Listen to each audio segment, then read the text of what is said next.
On the turbine side of things, I think that it's really important to express clearly how long it takes if you are a new entrant to actually order and deliver and have power from a new turbine from one of the major manufacturers. So this is just a Gantt chart task timeline on the left-hand side for large turbines. So you can think about these as like H or F class units. And you can see that from the OEM backlog of about 30 months to the actual manufacturing of about 18 months, you're 48 months out before it would even be shipped to site. Then you have roughly a 2-year construction timeline, and then COD timeline of pairing with the grid and getting into operation. You might be able to skip that last part for a behind the meter project, but either way, you're looking at north of 65, 70 months uh, to actually acquire and install one of these turbines from a leading manufacturer.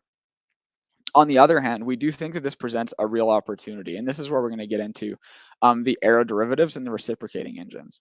So these are two more versions of that same figure. On the left-hand side, once again, you just have kind of the stage of the process. But for reciprocating engines, you're looking at roughly 26 months to first power. For aeroderivative turbines, you're looking at 31 months to first power. And these backlogs are, in both cases, roughly a year or less. So you can get into the queue, you can get generating equipment much faster if you were able and willing to go to a smaller size of individual units. And we do think this has other advantages, specifically for behind the meter or off grid projects. If you wanted to stage, a number of these kind of in sequence together to reach a final capacity that's comparable to a large turbine, your total capacity installed actually needs to be lower as the number of units you have goes up to ensure that 5 nines of reliability.